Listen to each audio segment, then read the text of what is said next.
but it's the ability to bring those voters with you. It's complicated and you don't need to worry about it. It's been very well canvassed that as a party, we don't think the way that Darlene acted was in line with our values and principles. I really had to think about, how am I going to change things up? How am I going to get through this? Because I don't want to fail. It is foul and personal and violent.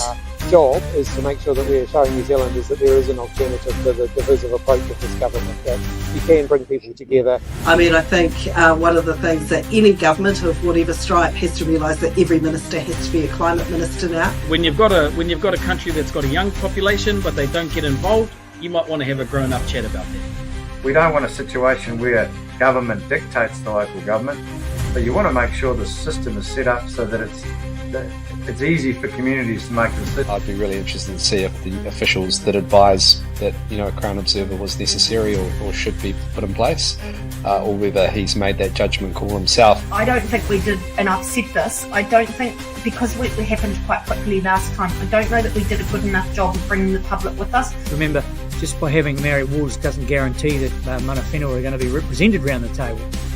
Suggests that whānau with a disability and those who care and support them are somehow grifters.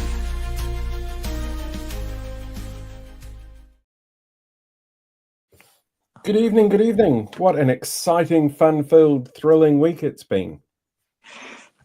Yeah. I don't know what's worse, me getting knocked out of Facebook or the VS budget. I honestly think you getting locked out of Facebook was the most exciting thing and the budget was the most depressing thing. Couple of very quick things for housekeeping before we kick off. We've got Priyanca and Clint both joining us in just a moment, so I'll pull them in very soon. But before then, we're running a poll on the YouTube page at the moment, asking how you felt about this week's budget. Was it worse than expected, about what you expected, or better than people expected? For some reason, people don't seem to be going for that third option about it being better than expected. We're also trying a new thing at the moment where we're putting the chat up on the screen. We've had a few people tell us it's a much easier way to be able to access the chat that comes through from multiple sources, particularly for people who have vision impairment issues. So we're hoping that this just makes it a little bit easier for people to see. And then on Monday, over on Blake's channel, on your channel, Blake, we're going to be having a chat to Tracy Martin, the former New Zealand First MP. And she's doing something with seniors now, isn't she?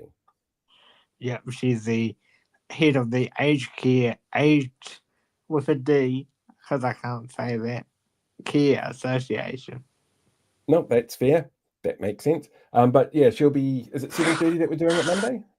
I think so. But we'll double check that.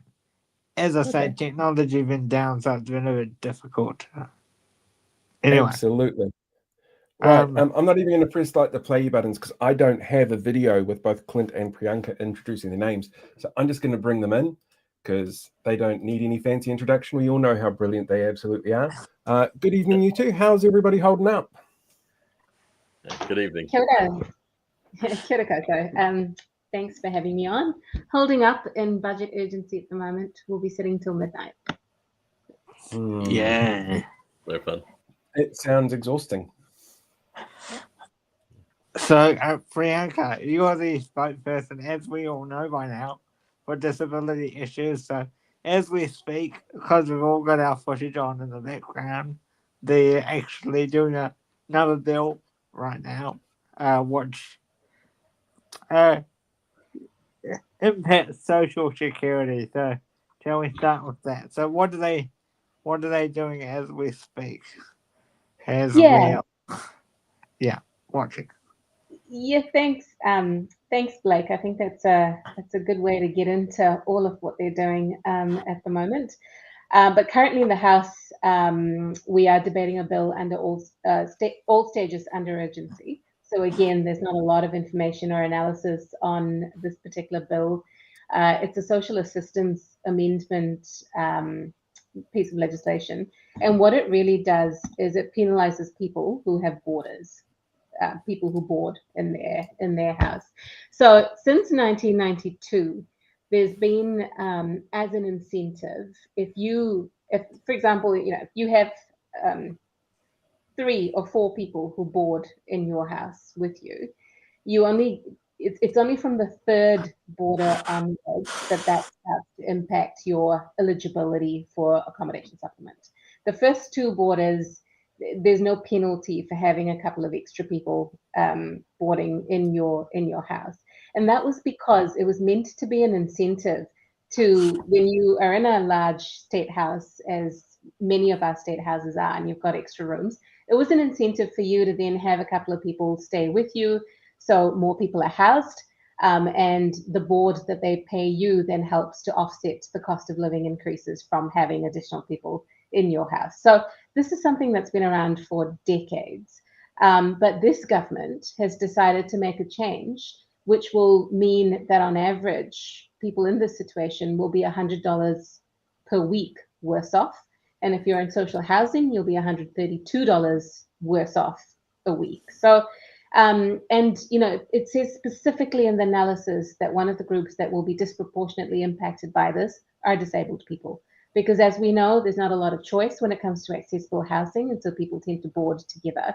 But also many disabled people don't have a lot of choice, so they have their caregiver boarding with them. Now, all of them will be impacted by this, and this is being pushed through urgency by the Minister for Social Development, who is also the Minister for Disability Issues. So it is horrific. I've been in the House tonight with colleagues pushing back on this, on the first two readings of the bill. We're at committee stage now where we are examining the bill clause by clause to ask her why she's ramming this through so quickly, and to sort of, tease out the detail of just how bad this is going to be. Urgency seems to be a really handy tool at the moment for this lot. Putting things through that are clearly not popular, clearly impact people in a negative way, doing it in a rush. Does it give you guys much in the way of prep time if everything's under urgency? How much more difficult is it to mount a defense and to become a really solid opposition to some of these changes if you don't get the heads up on it? Yeah, look, it makes things a lot harder. Let's not forget that the pay equity legislation that effectively cancelled 33 active pay equity claims, including the care and support workers claim that, again, disproportionately impacts disabled people, was also rammed through all stages of the bill under urgency. So there are different ways to do it. You could have the first reading under urgency. That then means, that's not so bad. It means you still get a select committee stage. You could have all stages under urgency and still have a select committee stage over a few days. Those are all choices the government can make, but they've chosen the worst possible option, which is no select committee stage for any of these. So this bill, this Social Security bill, there's also another bill that we will be debating in the House today, a Social Security one, and that makes it mandatory for reviews of your, I think it's accommodation supplement again. I have to read the bill again properly. But you know how you have it reviewed in a 52-week period, and it's really onerous for people. You've got to prove again and again. Oh, it includes supported living payment and disability, by the way, disability allowance. So you have to go back to the doctor, get your certification, and every year you've got to prove that you still have a disability. They're going to make that mandatory now. So previously it was discretionary, and WINS officers, case managers could decide if it was needed or not. Now it's going to be mandatory, and if you don't provide the evidence within a specified period of time, you're just going to have your benefit cut. With, I think, no possible way to have that reviewed. So again, to your question, it makes it really difficult because you get a piece of legislation and you've got to debate it immediately. There's often, pages and pages of analysis, if they've done an analysis on this bill, that you've got to get your head around to be able to then hold them to account for the decisions that they're making. In some cases, like from memory, the pay equity bill, there's often no regulatory impact statement, which means there is no detailed analysis anywhere of the bill. There's often no engagement or consultation with those impacted. So that would have come through in a select committee process, but of course that's cut out as well. So it really makes it's really bad lawmaking ultimately to push such large controversial bills through urgency and all stages of it. Yeah. Clint, what did you see in this bill for disabled people, or not for disabled people? Well, when you were doing the numbers. Yeah, the big thing for me was looking in the economic update for the line Disability Support Services, the DSS, and because the headline was $1 billion extra, right? But there's always some tricks in that because it's over 4 years and it doesn't include money they're taking out. They only tell you about the money they're putting in. So the actual increase in funding from the year that's currently ending on June 30th to next year is not $1 billion, not 250 million, it's 119 million, and still sounds like a lot, but that's off a total DSS budget of 2.7 billion. So it's a 4.5% increase, which is the smallest we've had in at least 5 years. The last 4 years, the average increase was 12%. And we all know the sector was struggling to keep up with inflation, with growing demand and growing complexity of need during that period. This year, that increase is only 4.5%. So you think about inflation, you think about wages, you think about the growing number of people, the growing number of disabled people, and the growing complexity of need. And you say, is 4.5% going to keep up? I don't think so. And the other thing was going through, I was assembling for a report I was doing that where are the cuts? And I was going through them in order, and I was thinking to myself, they're saying they've cut a lot of money, but the cuts I'm seeing are quite small. Where's this money? And then I got to the pay equity line. $13 billion out of the pockets of low-income working people, mainly women. And so many of them work in the disability sector, don't they? It's the care and support workers, it's the community nurses. And they've just been ripped off. They've had their rights taken away so that the government could fill a hole that it created in the budget with those landlord tax cuts. And so it was just blew my mind that it was $13 billion. That's an average of hundreds of dollars a week per worker. It's shocking. Yeah. So I'm just going to jump in here real quick. I've got a couple of questions that actually popped up in the chat around what you were saying before, Priyanka. I'm just wondering if you could clarify on this. Does this mean that there's no opportunity to challenge any fuck-ups that Wins make going forward? We don't know that yet, is the short answer when we get to that. So the bill that I'm assuming this is to do with the 52 weeks review, mandatory review. There should be an appeal process to that. But the short answer is we'll find out when we examine the bill. That'll be later tonight. As I said, we're here till midnight, so we have a bit of time to go through the detail there. The other thing that they're doing, so both with that bill and this accommodation assistance, the borders bill that I mentioned as well, is they're bringing in an automated system. So previously they would have frontline workers who you could go and talk to if you had an issue. They're automating the system. So, the review period will come up, it'll be automated. You'll be probably sent an email to say you've got, in 8 weeks, if you don't, from memory, it's 8 weeks. If you don't get us the documentation that we need, we're going to be cutting your benefit. If you respond to that email to say that, yes, so they'll list, here's all the information you've told us. If there's any change, come back and let us know. If there's no change, the entire process is automated. If there is a change to your circumstances, then a human, a caseworker gets involved and will work with you to figure out if you're, what's changed and so on and so forth. So it becomes a person at that point. But again, I'm not sure what the appeal, there should be an appeal process there if the caseworker gets it wrong as well. There needs to be, but that's kind of what we're teasing out in the House now. So I've just, for context, I've just done my review. So I've actually gone through this already. So what I got was the form saying, if you've got any changes, please send the information to us as soon as possible. If you haven't got any changes, you don't need to do anything. So that's Okay. so that's really interesting. So Yeah. maybe ask for some clarifications around that if you get the opportunity later on. But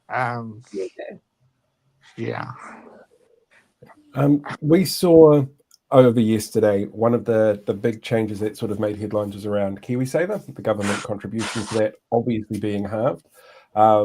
That's not great, and I've had it pop up on TikTok, to be honest, a number of times from mortgage brokers just going, "This is worse than I thought it was going to be." When it comes to that government input into the government contribution to KiwiSaver, it's if you hit a certain amount of money that you put in there each year. But we know from the research that's out there that those people living with disabilities and working tend to be at the lower end of the income earner spectrum. Is this another one of those policies that's going to have a detrimental effect to the disabled community in a far bigger way than people realize? Clint, you go. Oh, sorry. Well, yeah, like you say. So how it works now is that the government will give 25 cents for every dollar that you put in, and your contribution rate, default rate, will go from 3% to 4%. So when you do the maths on that, that means that you have to be earning at least $25,000 a year in earnings. Not. I don't think benefits apply count.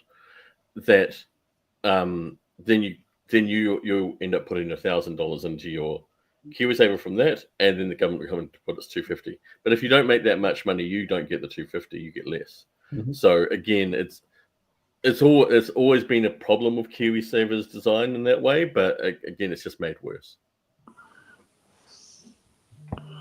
Yeah, because like if they, just going back to my situation, if they keep that system, like if there's been no changes, you don't need to do anything, that could actually be quite positive for some of the disabled community. I think, I don't know whether any of you disagree or agree with that, but like I found it a lot easier than having to get my family to sign a bunch of forms if they keep it like that.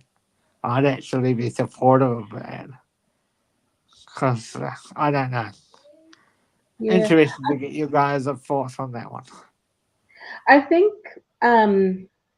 what I've been mulling over in terms of what all of this means for disability communities, for disabled people and carers, it's tempting to kind of look at the budget line by line and try and work out what that one bit means for a group of people. But I mean, firstly, the context of this budget, as we've already said, and as Clint has pointed out really well, is that everything that is in this budget is off the backs of underpaid, undervalued people, mostly women, including many who work in our mental health and addiction facilities, disability facilities as well. So that's already, a punch in the guts, really. And then you've got pittance in the budget itself for disabled people. So again, as Clint pointed out really well, the DSS funding in here is literally won't even keep the lights on. It's not even keeping up with inflationary expenses. And this is against the backdrop of the massive cuts that they've made over the last year and a half. Let's not forget that. The removal of flexibility from disability support funding, the freeze on new entrants into residential care facilities. Yeah. Yes, there's a little bit of an uplift in the budget for them. I think it says 60 million. I'd be keen to hear your analysis on that as well, Clint, if there's something in there that we're potentially missing. But I'm not sure that that's going to make up for the devastation that has been caused by this government for disabled people over the year and a half that we've seen. The gutting of Whaikaha. I mean, they get what? I think it says in the budget 20 million, but when you look at the one-off uplifts and, you exclude that, they're actually getting hardly anything extra to do the system leadership transformation work that they need to do for us to become a more inclusive, accessible society.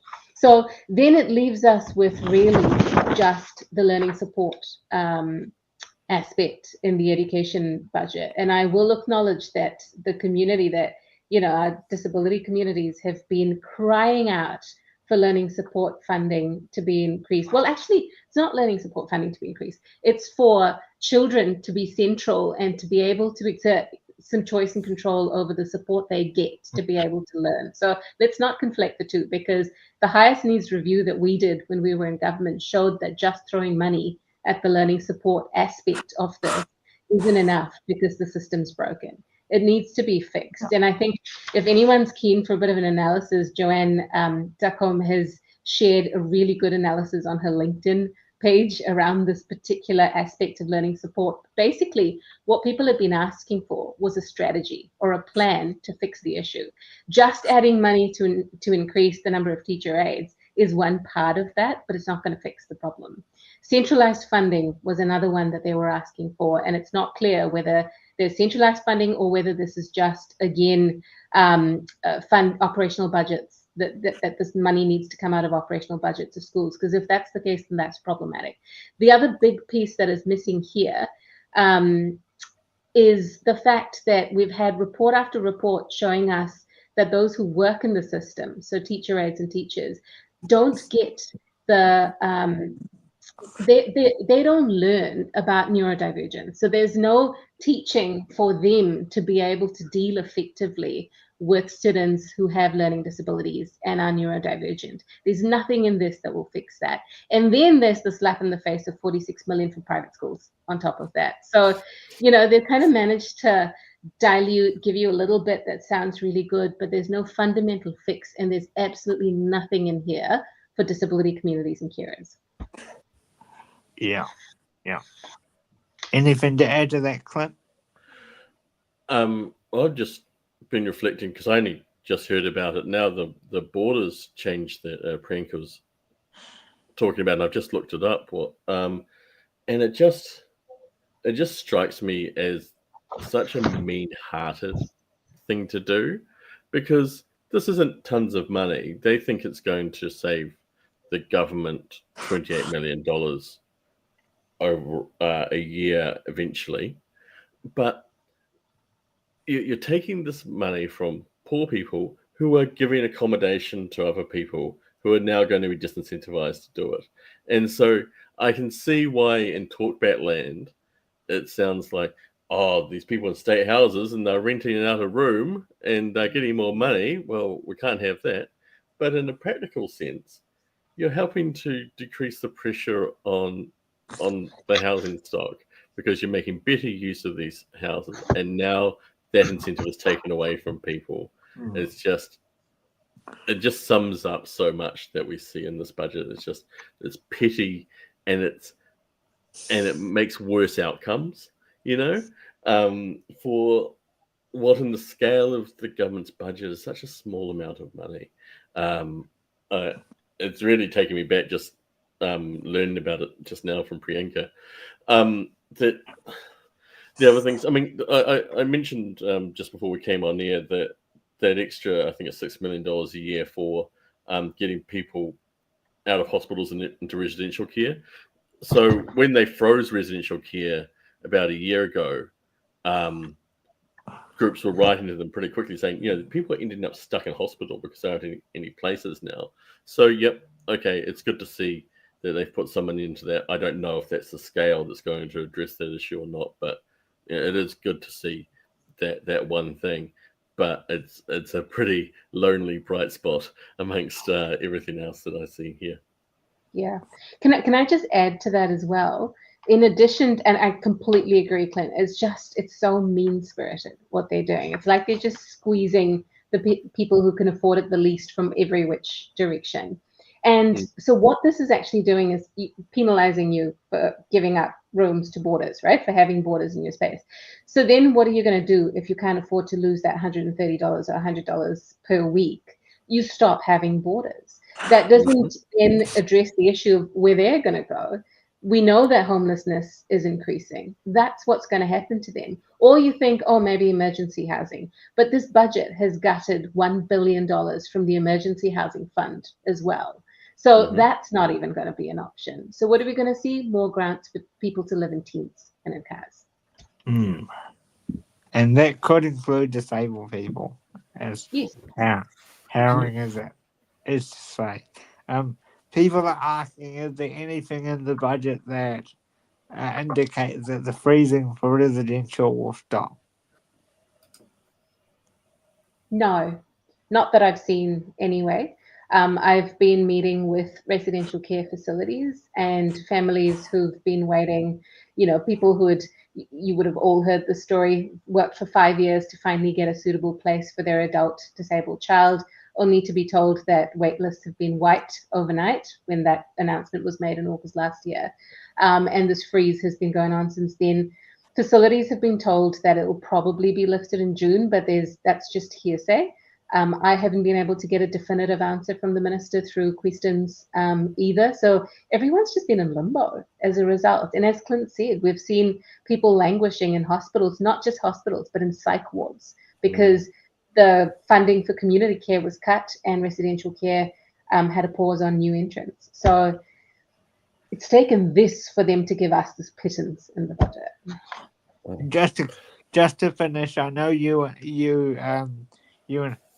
I have been doing our bit, Priyanka, but before we let you go, what do people, as well as us, keep on fighting, you and I, what can the community do now that the budget's out, that we found out we're only getting 119 million on top of what we already had? What can we do now? What can the community do? A couple of things, and I get that all of this has been very bleak, and it's been bleak for a while now for people, and so that's tough. A few things, right? So firstly, for me and for us in the Labour Party, we're at a position where we are developing policies for the next election. So I would be really keen. We've got our own internal processes. It's a very democratic process where all members have a say into what goes into our policy manifesto, and we'll go through that. But equally, I'll be keen to hear from disabled people, carers, and our wider disability community in terms of what they want to see and what's most important for them. Because let's face it, there's going to be a lot to fix. We're not going to have a lot of money to play with, and we'll need to prioritize. So really keen to hear from people what's most important for them. That's one. Secondly, let's never forget what the last year and a half. So while it is bleak, it has been horrible. I mean, I've heard from so many people who the stories are heartbreaking in terms of how devastating this is. Let's use that to organize and get this lot out, because finally what we need is to get back onto, and I admit things weren't perfect prior to March 18th last year, but I believe wholeheartedly that we were going in the right direction with the establishment of Whaikaha, rolling out EGL. I agree it was probably a bit too slow. It needs to be done better, and we need to look at how that can be done better. But the entire trajectory has been derailed by this government. So we need to do better, and we need to get them out. So rest assured, people, that me and Priyanka and all of our connection and colleague will continue to fight on the front line as much as we shouldn't have to. We'll keep talking about that, I'm sure. Any comment you want to make before we let everybody have their night for?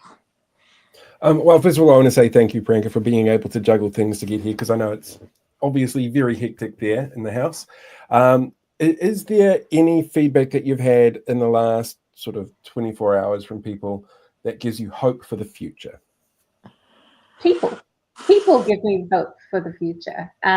Look at how people have turned out since March 18th, rallies, community meetings, social media, some of the, just the stories that people have shared, the way our disability community has been coming together to fight back. That gives me hope. And we need to do that and stand together as we do it. I can only ever be an ally, but I will be the best ally that I can be. We can both be allies, Priyanka. Absolutely. Thank you so much for being here. We better let you get back in and give them shit, because they absolutely need it. Tell them we told them to fuck off, and I'll stay for a minute if you like. Okay. All right. Thanks for having me on. I am going to run back to the house now. But Thank you, Priyanka. We'll catch you next time. Thank you. Bye-bye. So, jump in. Yeah. Yeah. I just wanted to say, like, disability is actually at the nexus of a lot of what's happening with this government. You've got the underfunding of the disability sector, and you've got the hundreds of thousands of disabled people in this country who are affected by that, but also the pay equity thing, which is huge and which I think should be an absolute millstone around the neck of this government and up until the election. And there's hundreds of thousands of workers affected there. So together, the disability sector, you do have power this election. Everyone's got the vote, right? And you make those votes count, because if you want to see change, we have to get these guys out. That's the truth of it. Everyone's tried to engage with them nicely. Everyone's tried to present logic, and at the margins, occasionally, like that money to get people out of hospitals and into residential care, there's been little movements. But we know the direction this is going, and the direction it will keep on going unless we change the government. So for me, I think the disability sector, the disabled people, your friends, your whānau, the workers, there's a lot of votes there, and that's a lot of power, and use that power. That's what I'd say. The really interesting thing, Clint, is that final number of 13 billion saved from that pay equity is absolutely astonishing. Like I want to go back to that function that you and I attended about a week ago.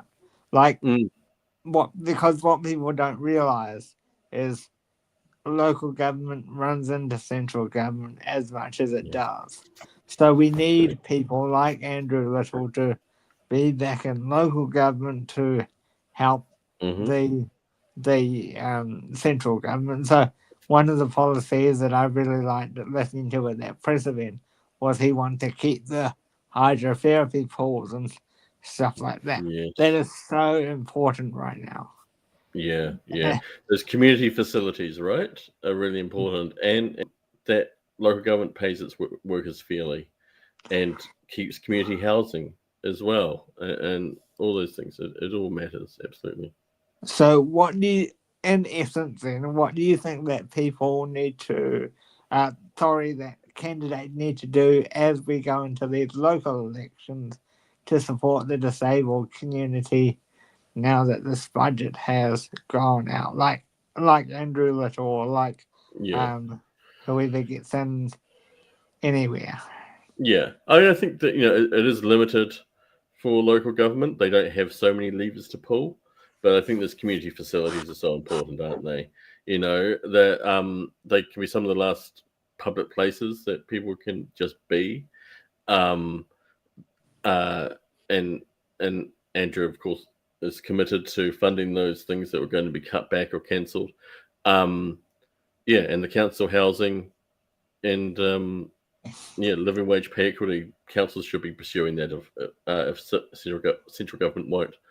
But the big story here though is the election next year, and we've got to organise. I think that groups need to organise a citizens-initiated referendum on the pay equity. I think it would be a great thing for the opposition parties, the left, to rally around and bring us together. And it would, when people first put it to me, I said, oh, that's a huge effort. I remember the asset sales referendum. But you know what? With the workers who have been directly affected, the people who are affected, like the disability community, from the care and support workers not getting their fair pay, we can make that happen. And that would make pay equity a central issue in the next election. I think that's really important. Do you think pay equity going to be the clincher for the election for both sides? That'll be the So the cost of living was 2023. Will pay equity be the 2023 version of I think it can. I think that it ought to be, and the question is always, how do you, like, for a political movement, how do you keep that issue alive? How do you keep it front and center? It's really important, I think, that today Labour has come out and clearly said that they will restore the pay equity law and being unambiguous about that. And it's because it not only is it a huge actual injustice, it also tells you everything you need to know about this government and where the opposition stand, right?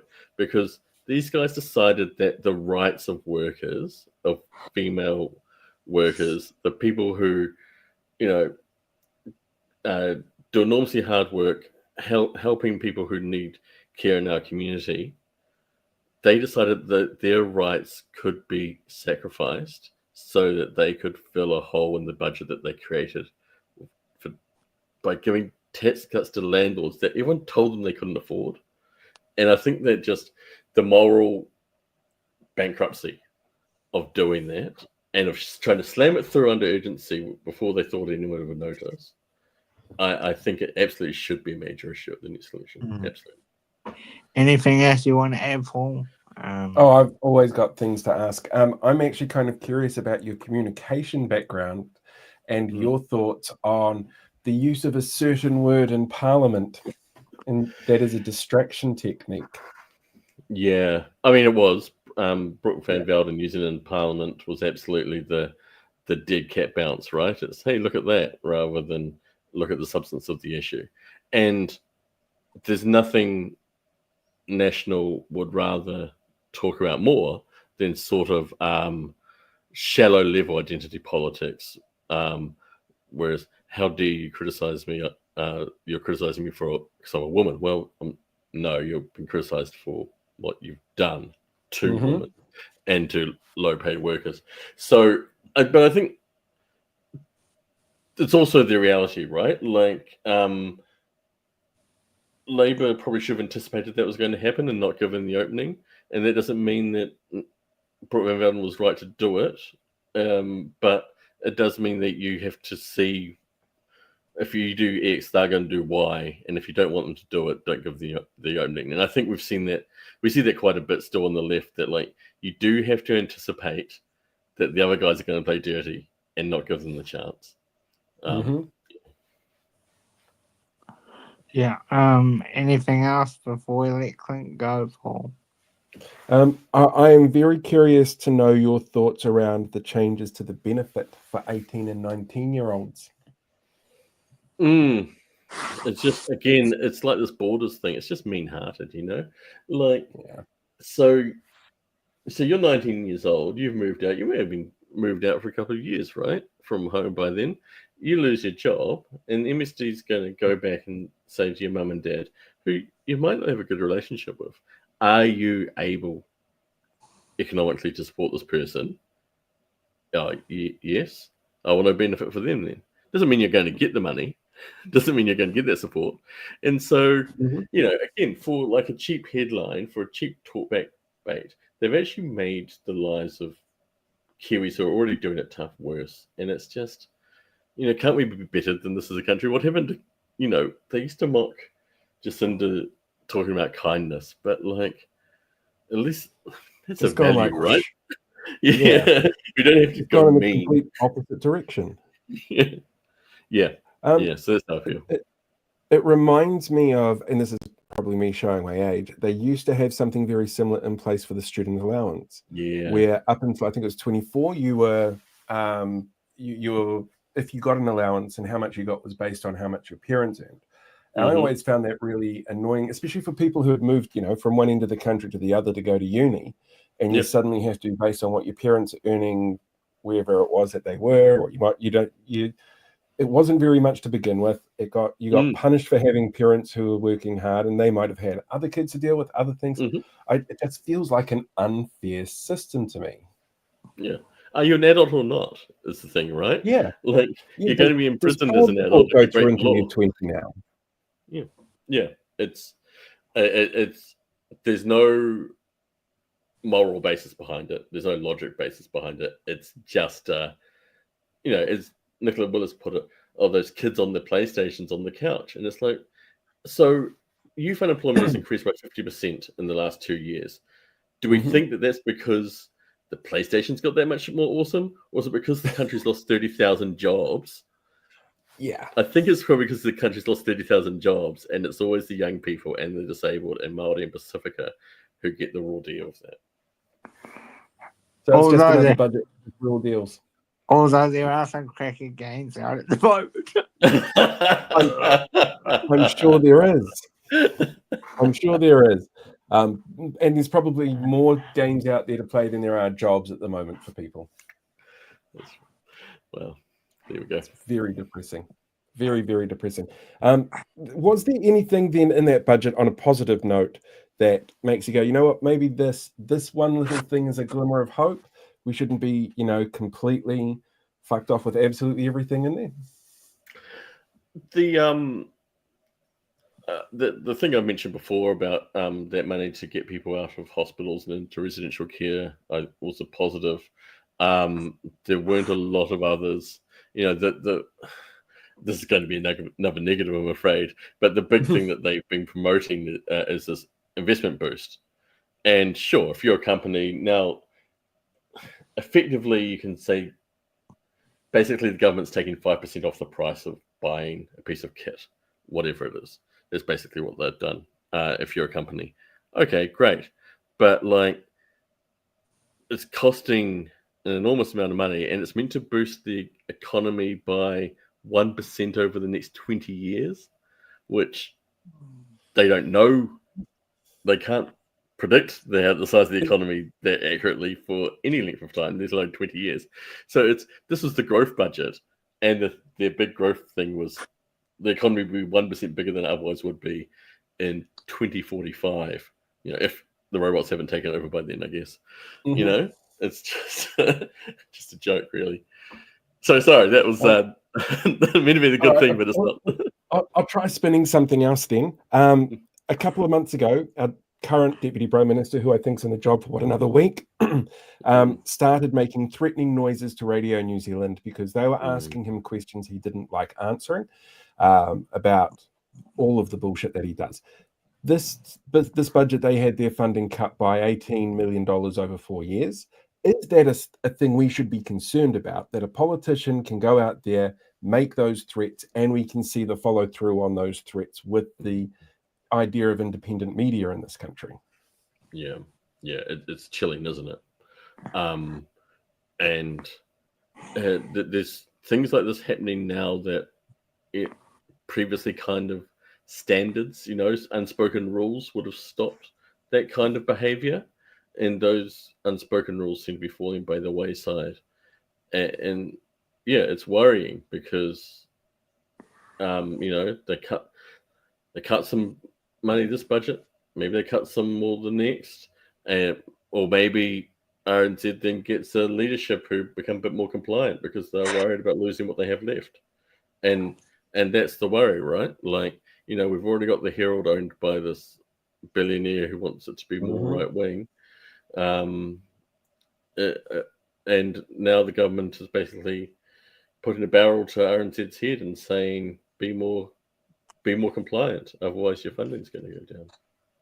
Stuff was very compliant. RNZ was very News Talk ZB was very compliant in their beliefs, or the way that they put out the budget afterwards. Paddy Gower had some weird moment over it all. Are we seeing a shift in our media because they're sitting there going, well, shit, we could be under threat? There is a risk here. It's a possibility, and this is why it's so important that we do have alternative media such as yourselves and others putting out news and covering it. You're not beholden to any billionaires or any government funding, and so you can. Not that if billionaires wanted to give me money, I would say no. I'm more than welcome to give me a call. At least have a chat about it. Yeah. But it's a worry. It really is. So yeah, it's all the more important that we have guys like you out there. Yep. Just lastly, people are talking about the prescription thing down here. Is it correct that it's moving to 12 months instead of 3? For some. Yeah, and that does seem, on the surface, it's not something I'm very familiar with, so I didn't put it on my good list, but perhaps it should be. I suspect the reasoning is they want to reduce the load on GPs, so they don't, because we all know that there's huge wait times to see GPs at the moment. So, if it's not, people are having to get their scripts refilled so often, although that doesn't always take the doctor. Maybe that's the logic of it. And, that could be positive if it does free up more GP time for people to get seen earlier. I haven't seen any sort of detailed argument around it, though. Yeah, it could be a good policy if done correctly, I think. I think the problem with the policy is actually what we're seeing in the chat at the moment, where there is no clear details that people seem to be able to lock on. And you might be able to, pay for 12 months worth of medication if it's safe to do so. It might be a case of going in every 3 months and still paying, but not needing to go to the doctor to get the script, so you can do that. I don't know that the detail is there yet for people to be able to lock in exactly how it could be beneficial or negative. Yeah. So, Well, it's not one I know enough about, I'm afraid, but we'll have to see how it evolves. And this is the thing: there's always sort of technical improvements that are made at the margins that are not, that can be good, but doesn't change the big picture, unfortunately. Yeah, well, thank you for joining us tonight, Clint. It was always good to have you on to crunch all the numbers and bits and pieces. Well, thank you very much for having me, guys. You're very thank welcome. you for being here. Appreciate it. Have a good evening. You too. Bye-bye. See, I always feel like I've learned so much when Clint's here, because the numbers are just... His Twitter feed is one of the only reasons I still browse Twitter. I haven't posted on there in months, but I just get so much information from it. I feel so learned afterwards. We're going to go to the news, and then we've got a couple of reminders that we had at the top of the show. So before we go to the news, should we read some super chats? You got those some of before I those. jump into the news. So we have this one that's coming from Sam. Budget was the afterpay budget because borrowing on the credit card is bad, according to Nikki No Boats, but using afterpay, also known as PPPs, is good. I don't know if Nikki knows the difference. I mean, I doubt she has an actual credit card that she has to borrow from because it's Nikki. But who knows? Who knows? We had to be careful with that one, otherwise we might be giving Pat ideas to make Nikki no change t-shirts or no credit t-shirts or something. Nikki no credit would be a worry. We have this one here from the Kaweasel. I'm here to eat Doritos and kick out Tories, and all out of Doritos. Damn, Doritos do sound good about now, but kicking out Tories, I'm totally up for that. Absolutely. And from Howie, we've got, they are full-on 19th century industrialists. Couldn't agree more. It feels that way when you say, I think the school lunches program was so that they could get into the mood for Oliver and just have kids showing up going, please, sir, may I have some more? Thank you, everyone, for the super chats. Really appreciated. Should we jump into the news then? Yes. Enjoy the news. We'll be back after this.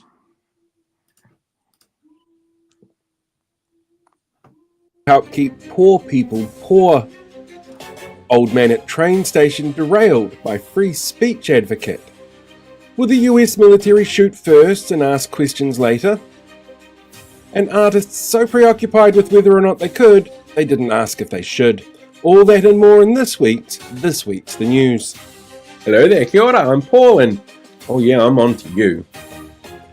The coalition government released its second budget this week, to much meh from the public. Dubbed the growth budget by Finance Minister Nicola Willis, a number of experts agree the thing it grows will be inequality and rich people bank accounts.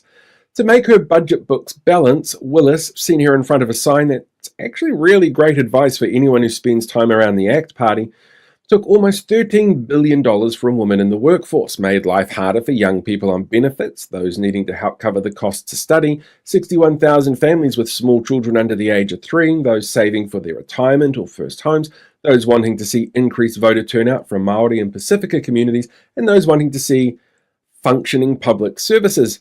In response to criticisms about the budget, a range of government ministers pointed out that they needed to take the money from low-paid people, and the public should just be grateful. The finance minister, seen here finding out that over 9,000 young people would be kicked off benefits under her new budget, tried to criticise the opposition by asking where would they get the money to pay landlords for their tax cuts, the break fees on ferries, tax incentives for tobacco companies, and investment in fossil fuels that may breach our EU free trade agreement if they didn't take it from the lowest earners and women, adding, it's not like you can tax capital gains, tech companies, or get economic stimulus from ensuring a basic standard of living with a minimum universal basic income that helps ensure even the worst off have the best quality of life. Before the budget, Parliament grounds once again hosted another rallying protest against the actions of the government, in a protest on moving pay equity laws around. The hundreds of supporters chanted, laughed at, and brought attention to the speed in which the changes were pushed through, the lack of consultation with the wider public, and the use of urgency to pass the changes. When the crowd was cited, Workplace Relations Minister Brooke Van Velden, seen here showing you the bag she's going to throw your pay equity claims in before binning them, was overheard asking, "Should I say another bad word to distract the media again from all this?"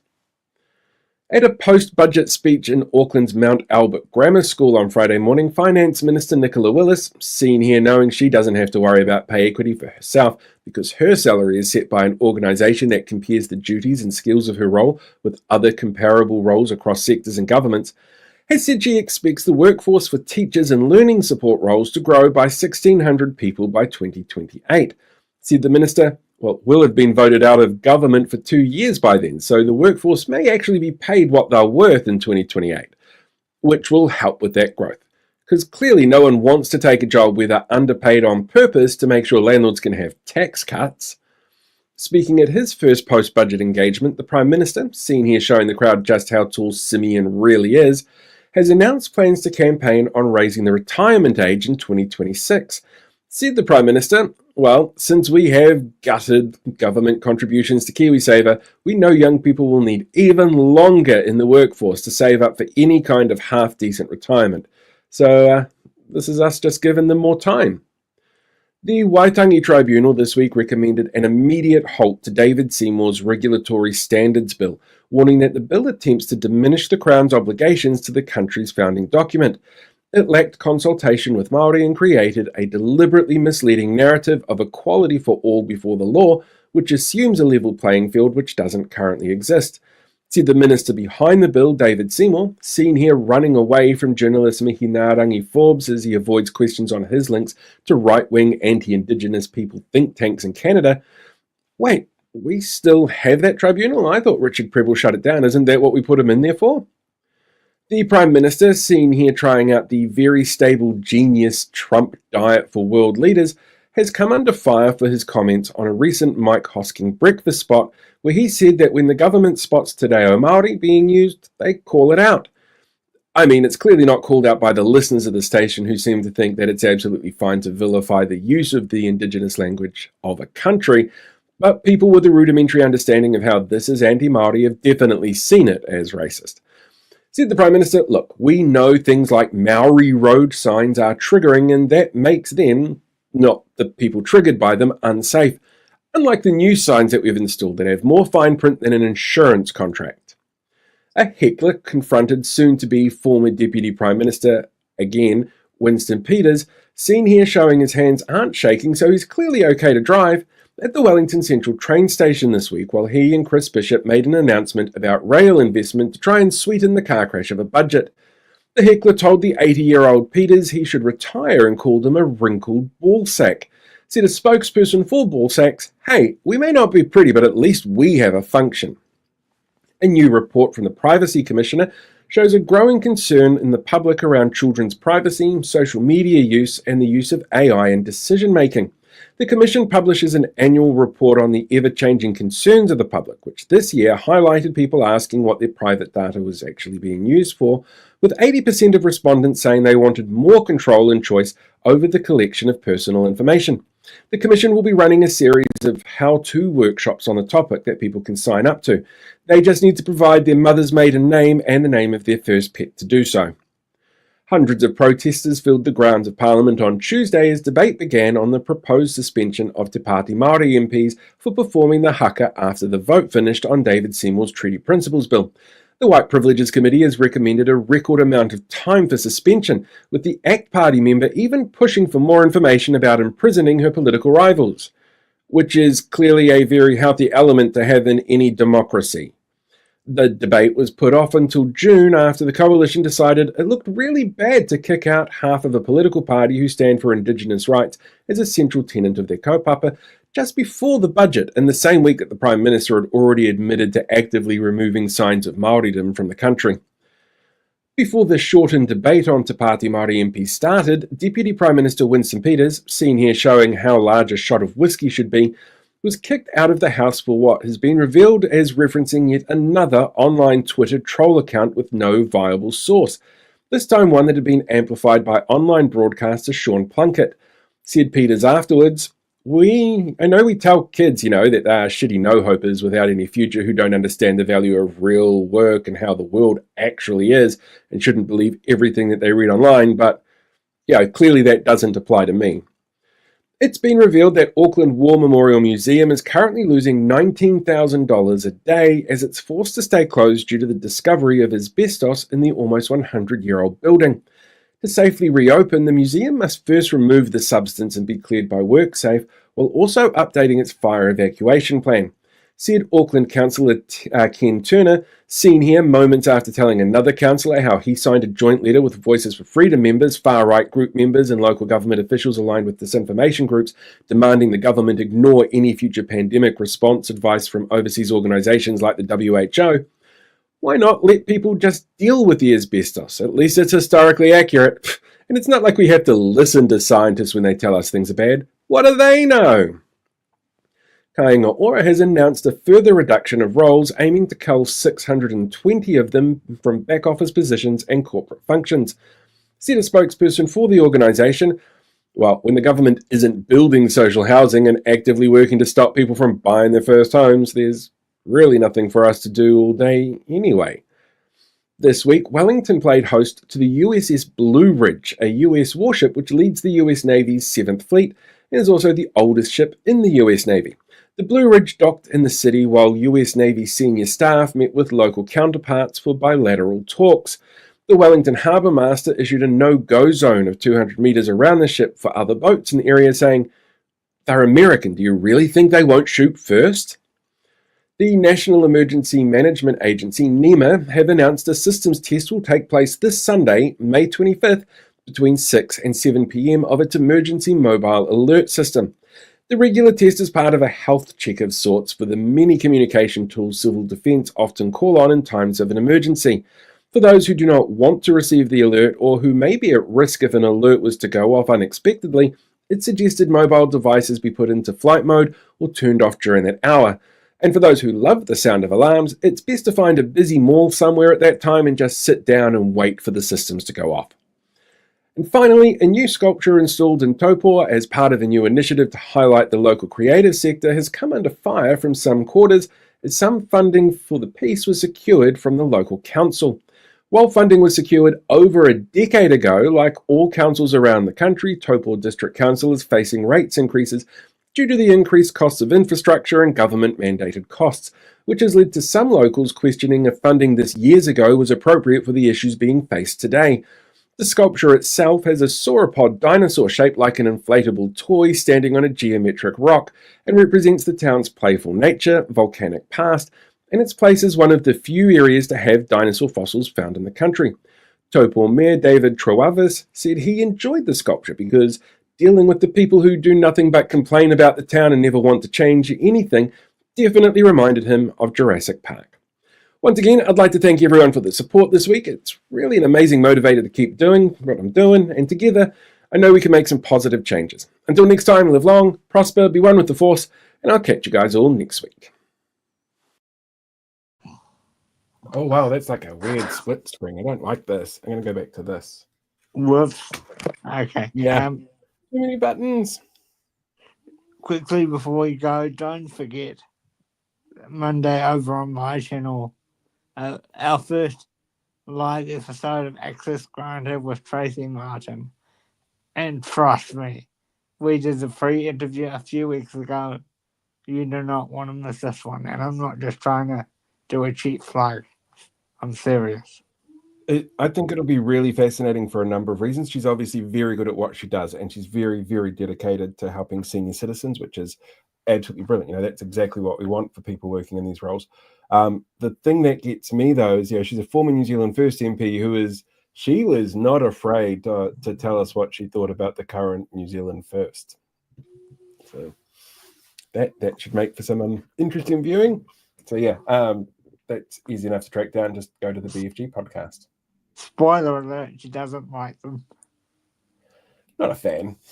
Not a fan at all. And also, I want to point out that news, there was, I think there's at least 2, possibly 3 little bits of information that are going to be in a documentary that I'm working on for local body election stuff. So check some stuff out there. There's some really scary stuff coming up. And I think when people see that documentary, they'll be able to come back and watch the news that we did tonight, just going, oh, it all makes so much sense now. Ooh, gross. But we'll worry about that in July when that comes out. And that, I think that's us for the night. Yeah. We'll let you know if there's going to be a usual Friday show or not later in the week. So much going on at the moment. So much to juggle. It's great fun. But I should probably give the heads up. I'm going to take off like 2 weeks in July. So people should get their fill of the show now. Yeah. That's going to be fun. But I've already booked some fun stuff for the back end of the year, so watch out for that. Perfect. Right. I'm going to press the button that says end stream. Thank you very much, everybody who has been out there watching. Great comments, great chat coming through. We will catch you guys all next time. See you Monday.